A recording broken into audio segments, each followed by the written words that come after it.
കുട്ടീസ്, welcome back to Xylem learning. Aruna miss ആണ് കേട്ടോ. നമുക്ക് ഓണപരീക്ഷ അടുത്തെത്തിക്കഴിഞ്ഞു അല്ലേ? അപ്പൊ കുറേ ഭാഗങ്ങൾ നമുക്ക് പഠിക്കാനില്ലേ? അപ്പൊ മക്കൾക്ക് വേണ്ടിയിട്ട് ഹെൽപ്ഫുൾ ആവുന്ന ഒരു വീഡിയോ ആയിട്ടാണ് മിസ് വന്നിരിക്കുന്നത്. അപ്പൊ നിങ്ങൾക്ക് എല്ലാവർക്കും പിറന്നാൾ സമ്മാനം എന്നുള്ള ഒരു പാഠഭാഗം പഠിക്കാനില്ലേ? ഈ പിറന്നാൾ സമ്മാനത്തിൽ നമ്മൾ കുറേ പ്രവർത്തനങ്ങൾ ചെയ്തിരുന്നു അല്ലേ? അങ്ങനെയാണെങ്കിൽ നിങ്ങൾ എല്ലാവരും ടീച്ചർ ഒരു ചിത്രം കാണിച്ചു തരാം. ഈ ചിത്രത്തിലേക്കൊന്ന് നോക്കിയേ. എന്തൊക്കെയാ നിങ്ങൾ കാണുന്നത്? എല്ലാവരും ഒന്ന് പറഞ്ഞേ. ഇതാ അല്ലേ, ഇവിടെ എന്താ കാണുന്നത്? ഇവിടെ നിങ്ങൾ ആടിനെ കാണുന്നുണ്ട്. ഇതെന്താണ്? ഇതൊരു താറാവിന്റെ കുട്ടിയാണ് അല്ലേ? ഇവിടെ കാണുന്നത് ആരാണ്? പൂച്ചയാണ് അല്ലേ? ഇവിടെ കാണുന്നത് എന്താണ്? കോഴിയമ്മയുണ്ട്, കോഴിയുണ്ട് അല്ലെ? പൂവൻ കോഴിയുണ്ട്, കുറേ കുഞ്ഞു മക്കളുണ്ട് അല്ലെ? ഇവിടെ ഇതാ നിങ്ങൾ പശുവിനെ കാണുന്നുണ്ട്. എന്നാൽ ഈ ചിത്രങ്ങളിൽ, മുകളിലുള്ള ചിത്രങ്ങളിൽ എന്താ കാണുന്നത് നിങ്ങൾ? ഇതാ നോക്കിക്കേ, ഒരു കുട്ടി ചിക്കൻ പീസ് കഴിക്കുകയാണല്ലേ? ഇതാ ഒരു കുട്ടി പാല് കുടിക്കുകയാണ്. ഇതാ ഇവിടെ നിങ്ങൾക്ക് ഓംലേറ്റിന്റെ ചിത്രം അല്ലെ, ബുൾസൈയുടെ ചിത്രവും കാണുന്നുണ്ട്. അപ്പൊ മക്കൾ, ഇതൊക്കെ എന്താണ്? നമ്മൾ കഴിക്കുന്ന സാധനങ്ങളാണ് അല്ലേ? അപ്പൊ പാലും മുട്ടയും ഒക്കെ നമുക്ക് എവിടെ നിന്നാ ലഭിക്കുന്നത്? നിങ്ങളൊന്ന് പറഞ്ഞേ, പാലും മുട്ടയൊക്കെ എവിടെ നിന്നാ ലഭിക്കുന്നത്? ദാ ഈ കാണുന്ന ജീവികളിൽ നിന്നൊക്കെയല്ലേ അല്ലേ? അപ്പൊ നമുക്ക് ഓരോ കാര്യങ്ങളും പഠിക്കാനുണ്ട്.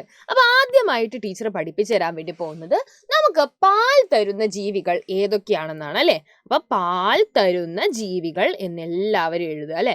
പാൽ തരുന്ന ജീവികൾ ഏതൊക്കെയാണ്? പാല് തരുന്ന ജീവികൾ എന്നുള്ളതാണ് നമ്മൾ ആദ്യമായിട്ട് പഠിക്കാൻ വേണ്ടി പോകുന്നത്. എന്നിട്ട് ടീച്ചർ അണ്ടർലൈൻ ചെയ്തു കേട്ടോ. അപ്പൊ നിങ്ങളും ഹെഡിങ് എടുക്കുക, അതിനുശേഷം ഒരു അണ്ടർലൈൻ ചെയ്യുക. എന്നിട്ട് നിങ്ങൾ എന്ത് ചെയ്യുക? ജീവികളുടെ പേരെഴുതുക. നമ്മുടെ വീട്ടിൽ ആരാ പാല് തരുന്ന ജീവിയുള്ളത്? ഏത് ജീവിയാണുള്ളത്? പശു ഉണ്ട് അല്ലേ? പശു ഉണ്ട്. അപ്പൊ നമുക്ക് ആദ്യം പശു എന്ന് എഴുതാം. യെസ്, അപ്പൊ പശു നമ്മൾക്ക് പാല് തരും അല്ലെ?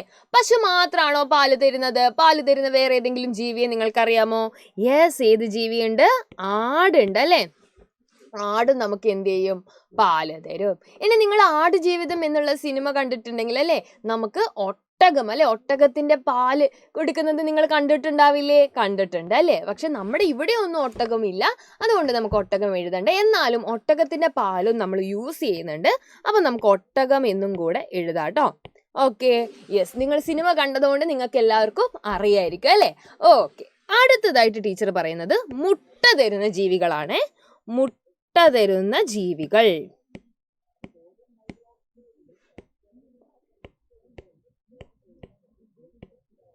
മുട്ട തരുന്ന ജീവികൾ ഏതൊക്കെ ജീവികളാണ് നമുക്ക് മുട്ട തരുന്നത്? കോഴി തരുന്നുണ്ട് അല്ലെ? കോഴി എന്ന് നമുക്ക് ഉത്തരം എഴുതാം.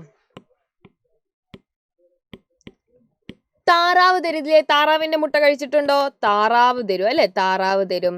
അതുപോലെ തന്നെ കാട അല്ലെ? കാട എന്ന് പറയുന്നത് കോഴിയേക്കാൾ വളരെ ചെറിയൊരു പക്ഷിയാണ് അല്ലെ? നിങ്ങൾ കണ്ടിട്ടുണ്ടോ കാടയെ? ചെറിയ മുട്ടയായിരിക്കും കാടമുട്ട എന്ന് പറയുന്നത്. അപ്പൊ അത് നമ്മൾ കഴിക്കാറുണ്ട്. അപ്പൊ നിങ്ങൾ പഠിച്ചു അല്ലെ? ഇനി നമുക്ക് എന്തും കൂടെ പഠിക്കാറുണ്ട്? ഇറച്ചി തരുന്ന ജീവികൾ അല്ലെ? അതായത് ആ ജീവികളുടെ ഇറച്ചികൾ നമ്മൾ കഴിക്കാറുണ്ട്. അപ്പൊ മക്കൾ എന്ത് ചെയ്യണം? ഇറച്ചി തരുന്ന ജീവികൾ ഏതൊക്കെയാണ് എന്നുള്ളത് നിങ്ങളുടെ പുസ്തകത്തിൽ എഴുതുക. അപ്പൊ എല്ലാവരും ഈ പ്രവർത്തനം പഠിച്ചല്ലോ അല്ലേ? അപ്പൊ ഓണപരീക്ഷയ്ക്ക് ചോദിക്കാൻ സാധ്യതയുള്ള ഒരു ചോദ്യമാണ്. എല്ലാവരും ഉത്തരം എഴുതണം. Okay, bye. അപ്പൊ നമുക്ക് അടുത്ത വീഡിയോയിൽ വീണ്ടും കാണാം കേട്ടോ. ടാറ്റാ.